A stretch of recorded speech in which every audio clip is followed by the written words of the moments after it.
You know, many things in life are unpredictable, aren't they? The weather. I'm sure most of you have actually checked your app that's is actually telling you the weather. You've looked at the sky and gone, the sky ain't grey, that's blue. What about that first date? Has it ever really gone how you've ever wanted? What about a paycheck? Has it ever arrived on time? And we have an extra thing in that category. A TV series from HBO Max, which is a spin off from a Song of Ice and Fire book series written by our good friend, a patriot, the man we love, George R. Martin. Who is he, you might say? It's that fat guy in the corner with a long white beard, glasses on, doesn't know where he is, doesn't know what he's done. You could suspect him of dementia. And just to tell you, no, he's not in a nursing home. Yes, there is a new TV series in the Game of Thrones franchise. I know what you're thinking. A spin-off to that Game of Thrones series? The one with that god-awful season 8 that completely flattened an entire franchise? Based on a book series that has yet to be finished by a lazy old man who loves the smell of his own farts so much that he prefers to go to conventions instead of actually finishing his books. Yes, that man. Then you could come back to me and say, Hatter, what about House of the Dragon? I must say, first season of the House of the Dragon was absolutely spectacular, incredible. Incredible action scenes, high-paced drama, brilliant acting, great directing, a picturesque cinematography, astonishing battle scenes, and oh yeah, dragons. Who doesn't like dragons? I mean, who? Ask your neighbour. Who doesn't like dragons?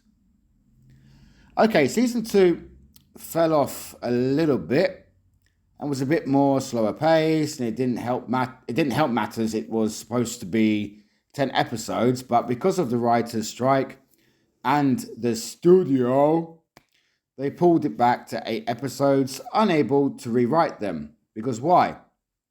When it was the writers' strike, they were unable to. They were not allowed. My point is, HOTD, as some of the kids are calling it, House of the Dragon, did bring back a lot of people and got them talking again with an interest and passion. Okay, having Matt Smith and Paddy Considine playing the Targaryen brothers, Damien and King Viserys the first of his name, did help. It did help tremendously, especially with viewership. Everyone knows Matt Smith draws. Everyone knows that. He was the 11th Doctor. Is one of my favourite Doctors. Probably is my favourite Doctor in Doctor Who. And if you've watched the series, yes, Paddy's not in it anymore. But that scene, man, that scene, when he walks through, if you've seen the series, if you've not, I'd highly recommend it. A lot of that was done as well with spontaneity. That's just Matt Smith and Paddy being great actors. And that's the point I'm trying to make. That's what we get here with the Night of the Seven Kingdoms, right? Okay, it takes place roughly 90 years before Game of Thrones. It's based on a novella. It's a book, basically. It's got 3 novellas. It's set in Ashford Meadow. And it follows more or less the 2 main protagonists. I've not read the books, so I'm just going off what I've researched, and I don't want to know what happens. We have Sir Duncan, the Tall, Dunk, who is a mountain of a man, actually. But he's not the mountain, just a mountain of a man. And basically he was taught everything he knows by, he had a master knight, Sir Arlen of Penny, and we'll discuss more about him in episode 2. A lot more about him if you've seen it. And what should we say about Duncan? We could say that he's not the brightest bunch, not one of the brightest bunches anyway. But there's something I really like about him. He is full of heart and he strives to achieve his dream, his goal of becoming a full-fledged knight. No matter what happens, he will sacrifice everything and anything that gets in his way, but without sacrificing people or animals. I really like that. I really like someone who's there. Okay, I've got a goal. I want to achieve it, but I'm not willing to go against my morals. Even if I don't have everything up here, I'm not the smartest kid on the block, I will still do what I think is right by me. And that is compassion. And I really like that about Duncan. So, in episode 1 of a 6-part series, guys, this is 6 parts. More or less 30 to 40 minutes each episode. I like it a lot. Why? Because I like maths. You break it up. You've got episode 1 and 2, act 1. 3 and 4, act 2. 5 and 6, act 3. Beginning, middle, and end. I like it. So guys, we're first introduced to Dunk, whom has to go through his set of obstacles within the first 5 minutes.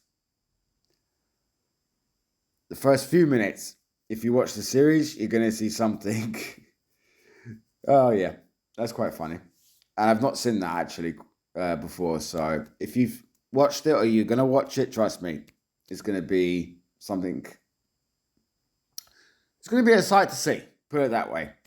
And we've all done that. Let's be honest, guys. We've all done that at one point in time in our lives. But you know what I really like? His Dunk's expressions, his body language. You know why? Because you get a sense of who he is with very, very little dialogue. Because in the beginning, he's just talking to himself or muttering, as we all do, with his horses and stuff like that. And I particularly like that this shows medieval England. The setting shows medieval England, Old England, right? And it shows it, what I would imagine, what I grew up learning, being a man as well from England, how it was, right? That's escapism. Escapism is when you can escape from the real world. And that's what you want. You want to see. You don't want to see anything modern. You want to see and think, okay, I'm there. I'm there in that time, whatever time it is, I'm there. And I think they do this extremely well. Plus the buildings, the clothing, and also the mannerisms. This is something very important. The mannerisms. It's not just the dialogue in this. It's the mannerisms of the people. Is extremely, from what I know, again, I don't know anything, are very accurate. Extremely accurate. That's why for me personally, after 10 minutes, I was really drawn into this world. And what also was something which I really liked, you did not need a character telling you every 5 minutes what's going on in the plot. Because the plot is very, very, very easy to follow. Keep it simple, guys. Plus, there is an underlying subplot which gives a few hints and nudges and here and there, yet it's a bit on the nose. You know, you get something is going on. However, the episode does a good job of getting you to just to tag along and to see what happens next. You are enthralled by this series. You want to keep going. You want to keep looking. And of course, there is something very important here. The obvious chemistry between Dunk and another character which you meet, Egg. Okay, so Dunk is played by Peter Caffrey, who was an ex-rugby player, if I remember correctly, and Dr. Sel Ansel, if I'm pronouncing it wrong, I apologize. And they are just their chemistry.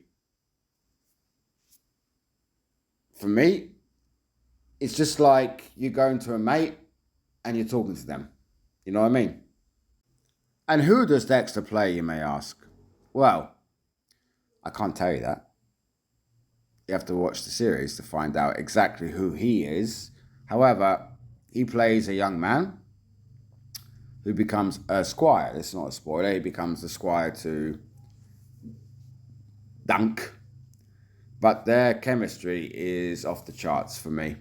For me personally, I kind of see it like, okay, you've got the lines, what you're doing, and then the director's there, but he's giving you so much room to be spontaneous that it just looks like you're watching real life. It doesn't look filmed, it doesn't look like it's been cut or edited in a certain way. It just looks normal and natural, and it's so refreshing to see that, my gosh, it looks like a real conversation between two people, and especially a man who is a little bit, doesn't have everything there, meaning in terms of education, but you've got Egg. Egg is witty, as well brave, courageous, but he's got a lot of knowledge for his age. He's very mature for his age.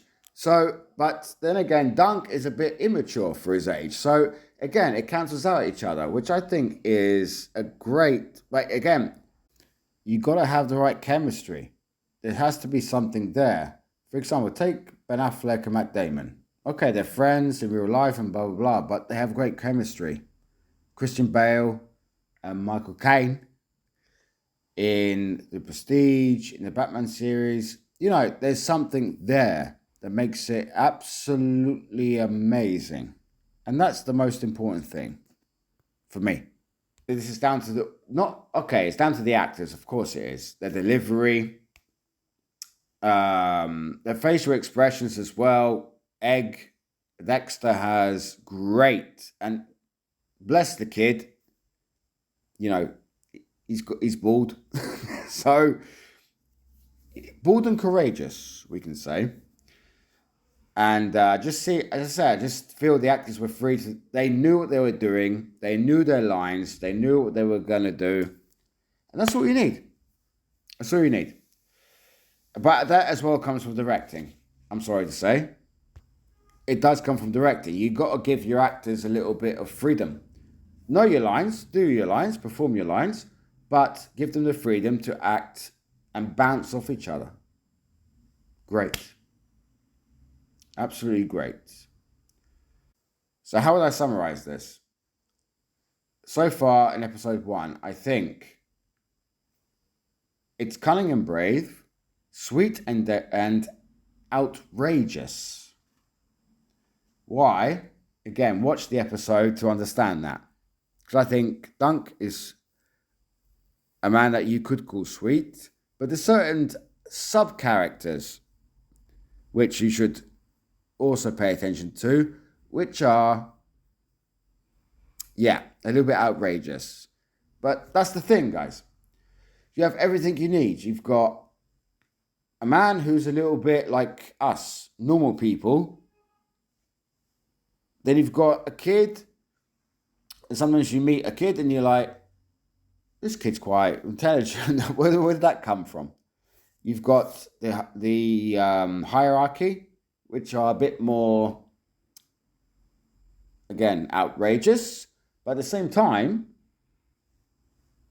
they also keep you in because you're like, who's this guy? Or who's this gal? What's going to happen? And the one thing I can compliment the most about this series is the banter.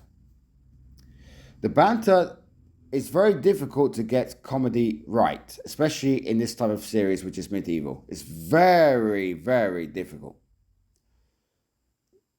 Nothing in here for me is quick, cheesy, cringe, one-liners, just to put in there, just to make the audience go, huh?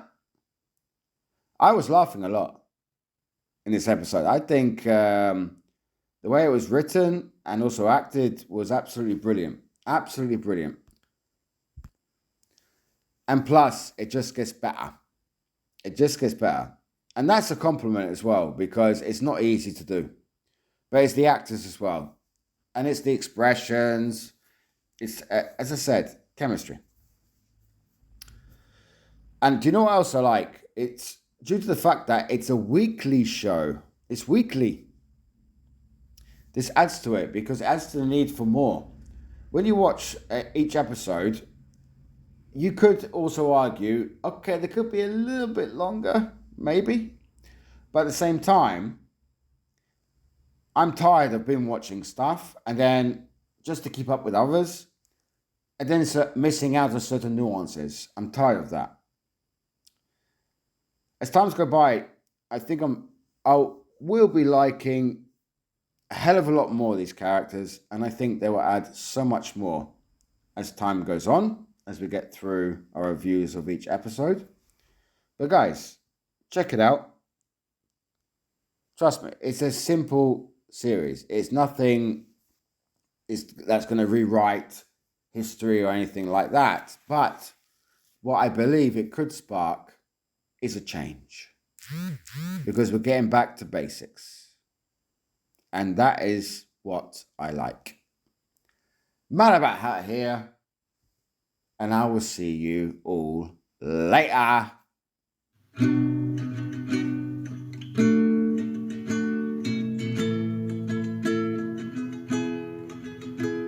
It's been so